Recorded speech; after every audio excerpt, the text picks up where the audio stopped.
Hi guys, how's it going? Got Mike and Matt here, and we are going to give you our review for Obsession.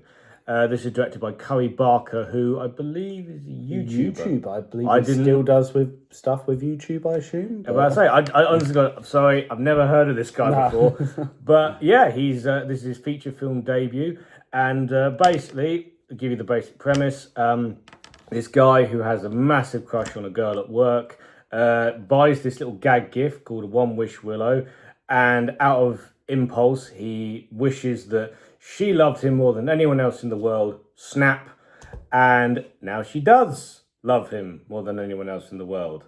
Without much of a choice to it, really. But this is a horror film, so we shall get into that.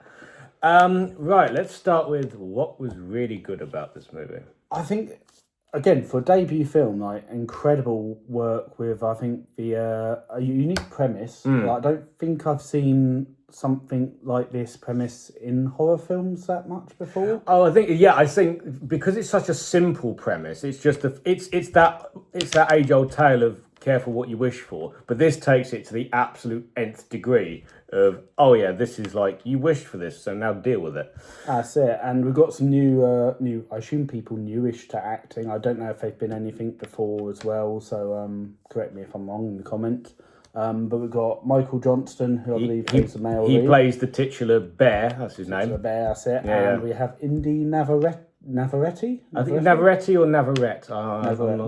Apologies for butchering that pronunciation. Who, let's be honest, is the star of this movie. Yeah, she steals this show by a long shot. It's some of the scenes with her in are incredible, and the way they do the shadow work as well on her face, I think is amazing. I mean, she needs an Oscar nomination like now. Well, hopefully now we've just had a year where Sinners and Weapons did very well at the Oscars. Hopefully we can get some more. Paved the way, I think, as well. Yeah, which is good.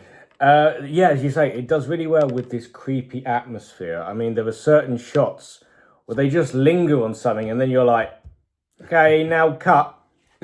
Please cut. They just don't. Please stop. It just but to me, that's what a good horror movie should do. It shouldn't be like constantly trying to frighten you like that. No. It should make you curl your toes and be really uncomfortable. I think especially because we obviously went and saw this in the cinema, and sitting there, it's one of the first horror films in a long time where I felt unnerved when I'm watching it. Like, I didn't know what to expect, and everything sort of, even shadows in the background, and that put me on edge. It was very well done atmosphere-wise. The gore is good because over here it's rated an 18, which I suppose rated R in the States. But when it's an 18, it's usually like, oh yeah, they're going to go for it. There's one scene in particular, which we will get in our spoiler section. We won't spoil anything just yet, but we will let you know when we start going into spoilers.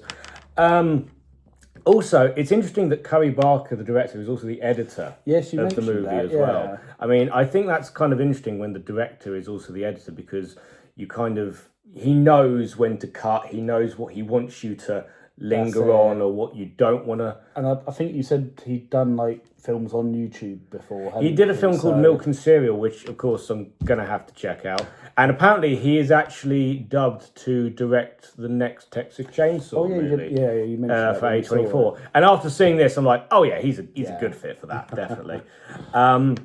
There were also some really effective jump scares. I mean, again, this isn't really a spoiler, but basically there's a scene where Nikki is essentially taking a shower and Bear's on the other side of the door going, oh yeah, I'm just going to go out for a boys' night, and the shower just turns off, and you're like, oh shit, no. Yeah, quite unique ones in that they don't necessarily need a visual jump scare. It's more of a sound-based or sort of things in the background, which is quite unique as well, which I liked. So yeah, they do that very well. Right, before we get into our spoilers, are there any negatives? I don't think there are. I can't think of anything that I dislike. I mean, as you say, it wasn't a film that outstayed its welcome. It got in and got out. Pacing was very good, and again, I think you said it was filmed for under $1 million.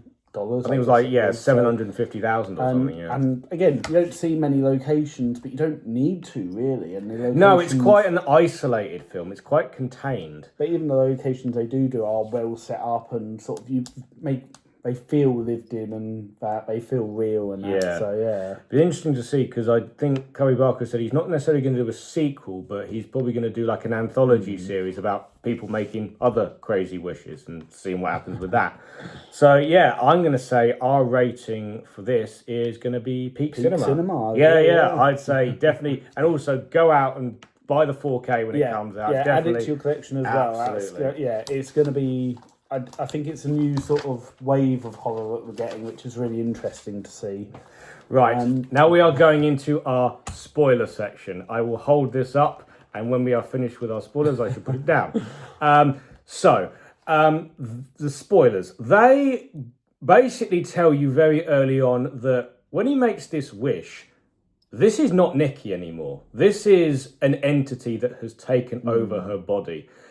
And he learns this quite early on in the film, yeah. He takes a phone call with one of his mates who basically says, oh yeah, she lied about her dad to, who had cancer. And also she's never shown any interest in you. So that makes him think, oh, did this thing actually work? Work on it.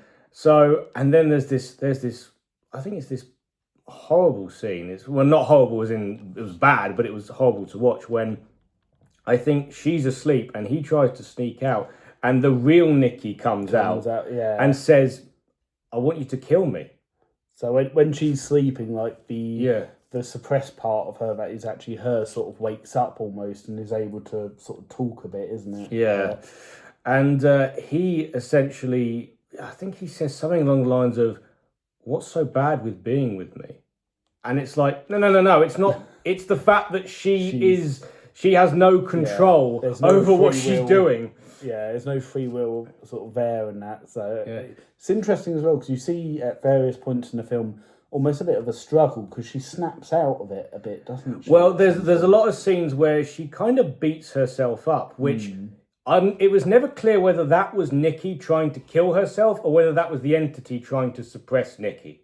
I always assumed it was a bit like her breaking free, but it could be. Yeah, it could be saying I'll have to wait to see what the director sort of says on that. But yeah. But this has led to one of the most interesting debates online for people who have seen the film, and I don't know why it's a debate. It's painfully obvious.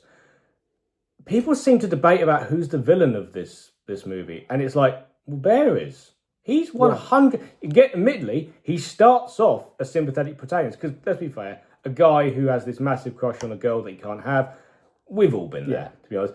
But when he makes the wish, learns that it's real, and learns that, she has no control over what she's doing, that's when he becomes the villain. There's an interesting scene when I think he's in the car, isn't he? Yeah. And he makes the phone call to the number on the back of the One Wish Willow box. Who, fun fact, the voice on the other end of the phone is Cubby Barker. Oh, it is him. It is him, yeah. Oh, that's quite cool. Yeah. Little cameo there. Cameo there. And basically, he says on the phone call, "Do you want to speak to her?" Yeah. And then you hear a lot of like screaming, basically. Yeah. And he then continues the relationship after that. So knowing that, of course, he's a bad guy. Absolutely. And even the fact that when he makes the phone call, it's not like, I want to stop this. It's like, no, I just want to alter the wish. I don't want to actually... And the guy's like, we don't alter wishes. You have to just deal with it. But eventually you get down the line when he eventually can't take it anymore. Yeah. And he actually does try and... Well, firstly, he tries to make the wish, unwish the wish, which he can't do because it's a one-wish willow. You only get one wish. One wish, and that's it. And his mate, he tries to get his mate to do it. And he does something stupid like, I want $1 billion. And like loads of money comes down. It's quite a funny scene, to be fair. But the fact that he chooses suicide is like, right, because they did actually say to him, look, the only way the wish breaks is if you die. That's it, and that sets her free then. But it's one of those endings where it's more fucked up the more you sit on it, because, okay, he's killed himself. She's obviously like, oh my God, distraught. She's about to kill herself, but because he's dead, the curse is broken. She stops. Snaps out of it. And then just wails. Like... Because you feel relief for her at first, but then you kind of go, you're in this house, he's blown his brains out on the floor. Yeah. And then you've got, obviously, the body in the other room. You're going... Oh, no, it was pills. So Oh no, because he was gonna blow his brains out, yeah. but then he decided to. take. But then he tried to regurgitate, but it was. Yeah. Oh no, that was it. She tries to save him, doesn't she? He goes to regurgitate, and she makes a wish that he loved her, and that's why he stops. Yeah. So it's even more kind of twisted. Yeah, because he has the other one wish Willow, which he tries to get her to basically wish herself out of it. Yeah, basically.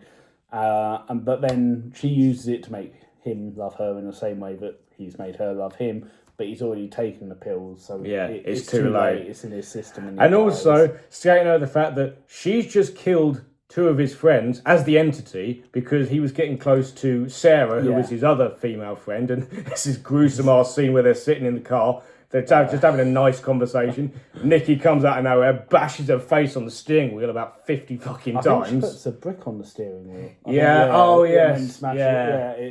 It's gruesome and they don't hide anything. And his mate Ian, who wished for $1 billion, he turns up at the house. Nikki just fucking shoots him dead. He just gets shot in the head or something. Yeah. But the fact that now she's broken from this curse and now she's just left with this carnage. You've killed multiple people, you're left in this sort of traumatic state, and you sort of go, is it really sort of a saving her, really? You're sort of like, well, she's obviously going to be found guilty for the crime. She's probably going to go to jail. The more you sit on this, the more you go, you kind of go, oh, that's a good ending. And then you go, she's broken free. And then you're like, and then you go, wait, maybe not. Anyway, that's the end of our spoiler section, guys.